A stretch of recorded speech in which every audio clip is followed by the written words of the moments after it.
गुजरांवाला का ऐसा शहरी जो गर्म उबलते तेल में से अपने हाथों से पकोड़े और फ्राई नान निकाल लेता है।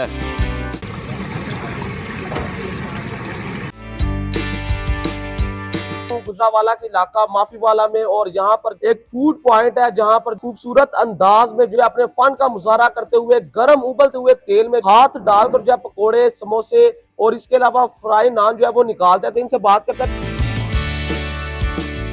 8 ਸਾਲ ਤੋਂ ਦੁਕਾਨ ਹੈ ਮੇਰੀ ਇੱਥੇ ਪਕੌੜੇ ਟਿੱਕੀਆਂ ਸਮੋਸੇ ਚਿਕਨ ਕੋਟ ਕਲਾਈ ਜੀ ਤੁਸੀਂ ਇਕੱਲੇ ਕੰਮ ਕਰਦੇ ਹੋ ਕੋਈ ਹੈਲਪਰ ਵੀ ਤੁਹਾਡੇ ਨਾਲ ਹੈ ਵੇ? ਹੈ ਨੇ 2-3 ਬੰਦੇ ਦੇ ਨਾਲ। ਹੱਥ ਜਿਹੜਾ ਤੇਲ ਦੇ ਵਿੱਚ ਡਾਲ ਕੇ ਤੇ ਇਹ ਪਕੌੜੇ ਸਮੋਸੇ ਕੱਢਦੇ ਹੋ, ਇਹ ਫਨ ਤੁਸੀਂ ਕਦੋਂ ਸਿੱਖਿਆ ਸੀ? ਇਹ 3-4 ਮਹੀਨੇ ਤੋਂ ਸਿੱਖਿਆ ਹੈ ਖੁਦ ਹੀ ਆਪੀ ਹੋਈ ਬਸ ਜ਼ੇਨ ਬਣਿਆ ਤੇ ਕੱਢੇ ਨੇ। ਪਹਿਲੀ ਦਫਾ ਕਿਸ ਟਾਈਮ ਟੈਸਟ ਕੀਤਾ ਸੀ ਕਿ ਮੈਂ ਜਿਹੜਾ ਹੱਥ ਅੰਦਰ ਕਰਾਂਗਾ ਤੇਲ ਦੇ ਅੰਦਰ ਤੇ ਮੈਂ ਪਕੌੜੇ ਵਗੈਰਾ ਕੱਢ ਸਕਦਾ? ਇਹ ਤਕਰੀਬਨ 3 ਮਹੀਨੇ ਹੋ ਗਏ ਨੇ ਕੀਤਾ ਹੀ। ਪਹਿਲੀ ਦਫਾ ਇਹ ਕੰਮ ਕੀਤਾ ਸੀ ਤੇ ਤੁਹਾਨੂੰ ਕੋਈ ਮੁਸ਼ਕਲ ਪੇਸ਼ ਆਈ ਹੋਏ ਜਾਂ ਤੁਹਾਨੂੰ ਕੀ ਫੀਲ ਹੋਇਆ ਸੀ? ਨਹੀਂ ਕੋਈ ਚੀਜ਼ ਨਹੀਂ ਫੀਲ ਹੋਈ ਹੈ। ਉਸ ਤੋਂ ਬਾਅਦ ਇਸ ਤੋਂ ਜੇ ਕੱਢ ਸਕਨੇ ਆ ਕੋਈ ਮਸਲਾ ਨਹੀਂ ਬਣਿਆ ਹੈ।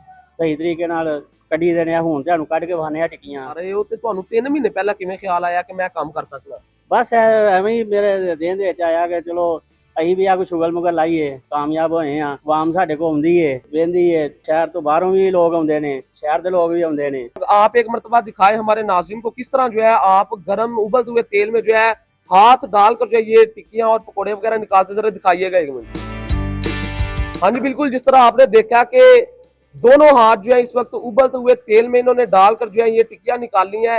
आप रोजाना जो है कितने पकोड़े, कितने टिक्कियां और कितने फ्राई नान जो है निकाल लेते हैं? तकरीबन 1 मन पकौड़े लग जाते हैं, उस तो बाद फ्राई नान और टिक्कियां समोसे वगैरह होट कलाई दी चिकन। तो ਇਹ ਤੁਹਾਡਾ ਜਿਹੜਾ ਫਨ ਤੁਸੀਂ ਸੋਸ਼ਲ ਮੀਡੀਆ ਤੇ ਵੀ ਇਸ ਟਾਈਮ ਵਾਇਰਲ ਜਾ ਰਹੇ ਹੋ, ਫਨ ਵੇਖ ਕੇ ਲੋਕ ਕਿਹੜੇ-ਕਿਹੜੇ ਇਲਾਕਿਆਂ ਤੋਂ ਤੁਹਾਡੇ ਕੋਲ ਆ ਰਹੇ ਨੇ? ਨਾਰੰਗ ਮੰਡੀ ਤੋਂ ਆਏ ਹਨ, ਉਸ ਤੋਂ ਬਾਅਦ ਅਲੀਪੁਰ ਚੱਠਾ ਤੋਂ ਆਏ ਹਨ, ਮਰੀਦਗਿਆਂ ਤੋਂ, ਖਿਆਲੀ ਬਾਈਪਾਸ, ਆਲਮ ਚੌਂਕ, ਜੜਿਆਲਾ। ਸਾਡਾ ਮਟੀਰੀਅਲ ਵੀ ਜ਼ਿਆਦਾ ਉਸ ਤੋਂ ਜ਼ਿਆਦਾ ਲੱਗਦਾ ਪਿਆ ਪਹਿਲੇ ਨਾਲੋਂ। ਤੁਸੀਂ ਵੀ ਟਿਕਟੌਕ ਤੇ ਕਿਧਰੇ ਵੇਖਿਆ ਸੀ ਜਾਂ ਕੋਈ ਤੁਸੀਂ YouTube ਤੇ ਵੇਖਿਆ ਸੀ? ਆਪਣੇ ਦਿਲ ਤੋਂ ਬਸ ਦਿਲ ਨੇ ਕੀਤਾ ਹੈ ਤੋ ਕੰਮ ਕੀਤਾ ਹੈ। ਜਦੋਂ ਤੁਹਾਨੂੰ ਆਂਦੇ ਨੇ ਕਿ ਇਹ ਸਾਨੂੰ ਫਨ ਵਹਾਓ ਤੇ ਇੱਕ ਦਿਨ ਦੇ ਵਿੱਚ ਕਿੰਨੀ ਵਾਰ ਕਰਦੇ ਹੋ ਇਹ ਚੀਜ਼?